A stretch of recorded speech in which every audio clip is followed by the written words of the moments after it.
I'm not too sure if you've seen these series of articles that have surfaced over the last few days, but they're a giant waste of time, as you would expect. To save you the time and minimal yet delicate effort of clicking on these articles, the titles are both correct and incorrect. I think we can all say Red Dead Redemption 3 was never a question of if, but when. Red Dead Redemption 2 had the largest opening weekend in entertainment history, making over $725 million in revenue in its first 3 days. Only second to guess what? Grand Theft Auto 5, completely blowing all predictions on sale figures out of the water. So while the title didn't enjoy the post-launch support as its Grand Theft Auto 5 predecessor, we can't let that reflect the game's popularity or immense potential for generating massive amounts of revenue and being a long-running heavy hitter for 2K and Rockstar respectively. So the articles basically are just common sense that blows a small comment from Strauss Zelnick, CEO of Take-Two, out of proportion. It's a comment where he states this: "The time it takes to create something phenomenal requires us to be thoughtful and willing to rest the titles, so it becomes a special event."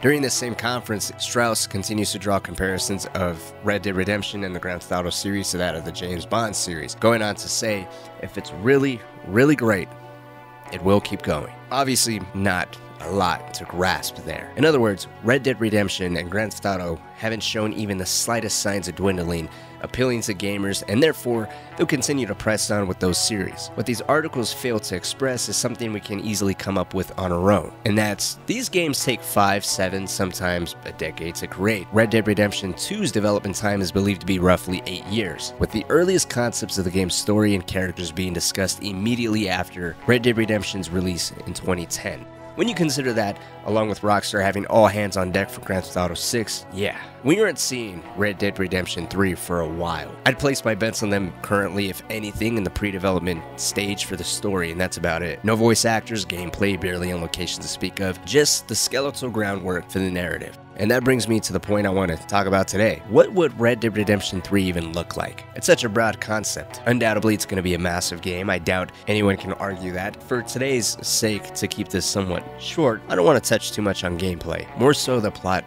and the place. The two games we have right now explore the years of 1911 and 1914 for the first game. 1911 is the main events of the story, while the epilogue as Jack is during 1914. The second game is set in 1899, with that game's epilogue taking place in 1907. The 1911 and 1914 time period of the original game shows the Wild West seemingly long gone, with the West slowly becoming civilized with laws more heavily enforced. Now, since both games have a pattern of taking place during a particular year followed by an epilogue many years later, the gaps left in between can be further explored if Rockstar so wishes. However, personally, I think it'd be much more beneficial for Rockstar to go further into the past, rather than continue to border on the last dying years of the Wild West. You see, the golden era of the Wild West is from 1865 to 1890, widely considered to be from the start of the American Civil War until many years after its climax. Red Dead Redemption 2 doesn't talk much of the American Civil War, but just because there isn't much direct talk doesn't mean there isn't any representation in this game. There are some old battlefields you can explore, littering the game's landscape, and of course,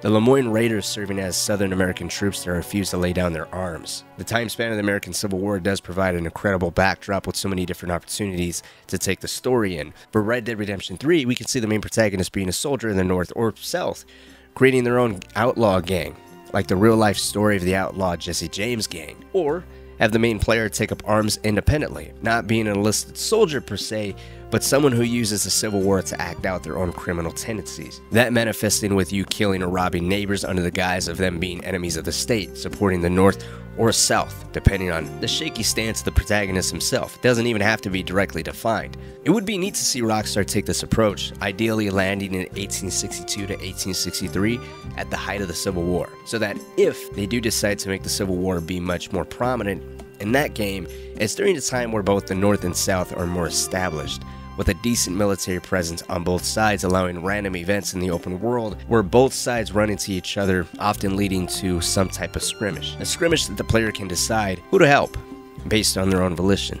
Now, realistically speaking, I don't think Rockstar will want the Civil War to play that much of a significant role in their next game. Perhaps a figure who survived the war might, but the major event itself, I'm very doubtful. There's also the possibility of Rockstar taking a page out of another Red Dead game in terms of what year to take this game in. Red Dead Revolver is unofficially the first game in the Red Dead series. That game takes place during the 1880s, still considered to be during the height of the Wild West days, albeit towards the end of that era. They could take that era and maybe even reimagine some of the characters and enemies within that game. It's widely believed that they basically did that very thing with John Marston and Red Harlow, with Marston being a much more modern iteration of Harlow. While that's very much a possibility for Rockstar to use the original game as some kind of inspirational blueprint in terms of what direction or time period wise to take that game in, I hope it's narratively a game completely separate from Red Dead Redemption 1 and 2, and has nothing to do with the Van der Linde gang. Now hear me out, I have a reason for this. Now don't get me wrong, there's a lot of exciting opportunities Rockstar can explore with the various characters of the Van der Linde gang. Rockstar can even explore the early days of Dutch taking the role as him being the main protagonist. We can see through his own eyes the formation of the infamous Van der Linde gang and how he became the core of it. Perhaps along with that, seeing both Arthur and John as troublesome adolescents, now they became in the good graces of Dutch and Hosea. More interestingly, they could even elaborate on the early days of both Dutch and Colm. We could see firsthand how they met, what the relationship was like before and leading up to the death of Dutch's love interest, Annabelle, and then seeing his subsequent retaliatory move of killing Colm's brother as a way to revenge his lost love. They could explore how Dutch and Hosea met and created the gang, shaping them as the men we know in Red Dead Redemption 2. If you think about it, there's quite a bit of material Rockstar can really pull from if they wanted to go the route of younger Dutch as the main protagonist. Alternatively, they can also explore the life of side characters from the Van der Linde gang. Immediate characters like Sadie Adler and Charles Smith actually come to mind. Sadie would actually be very interesting, just to see what it's like as a female bounty hunter in the long gone days of the Wild West. If you recall in the epilogue of Red Dead Redemption 2, Sadie becomes a bounty hunter. Through the progression of Red Dead 2's story, I think Sadie had the most addicting and frankly entertaining transformation. Going from a grieving widow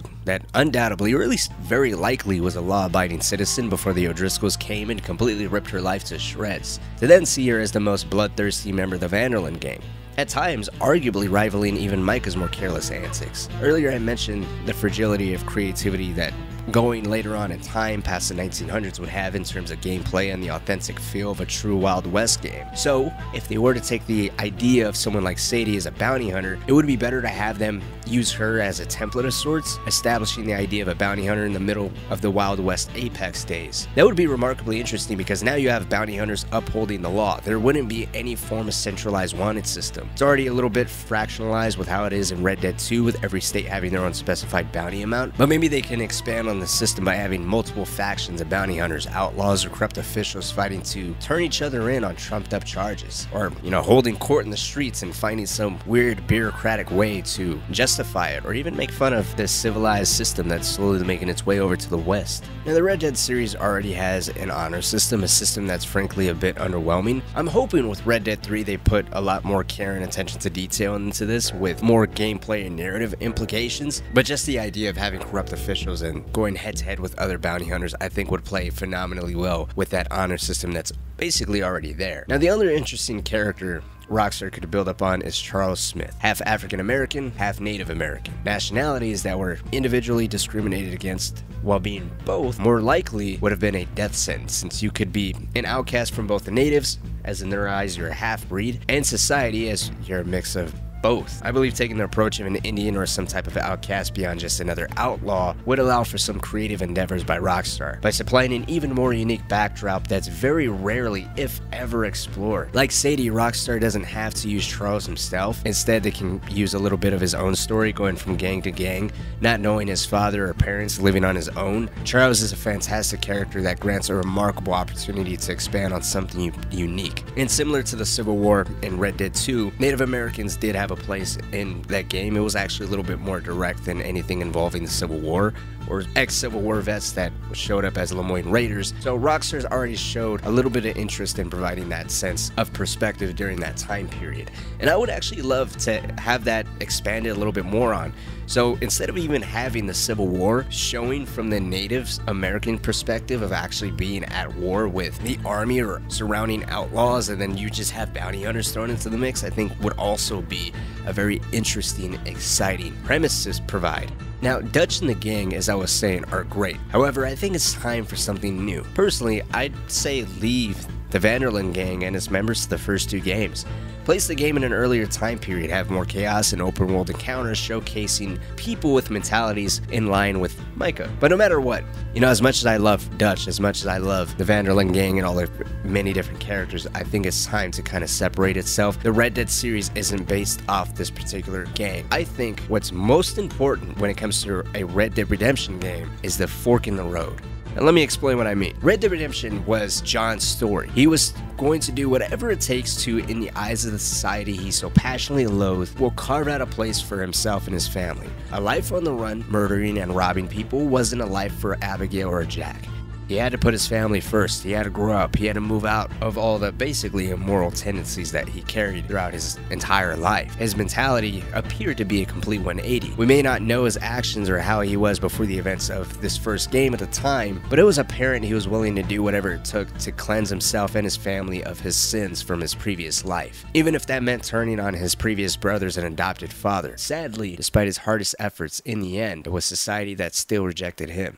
The sequel likewise saw an incredible transformation. Arthur Morgan was Dutch's most trusted assistant. He was a beloved son that put his love, respect, and his father Dutch's vision before anything else. It was his blind love, obedience, and loyalty to Dutch that ultimately even got Arthur sick. A sickness that cost him his life. A life that he spent to his dying breath denying what his mentor became. He started reflecting on himself. His actions carried weight. He had a deadline, and it was fast approaching. When it came to duels in the street, fistfights in the bar, taking out rival gangs, Arthur was untouchable. But now, through events far beyond his mortal control, he was sick, and he had to reflect, take a step back, look at himself, and look at those around him that he really cared most about. No matter what, the third installment needs to do this. This is what makes a Red Dead Redemption game. This is what it's famous for. Yes, it's a beautifully crafted, superbly detailed open world set in the American frontier, but our morality, our decisions, our very way of life need to be challenged. Challenged in a way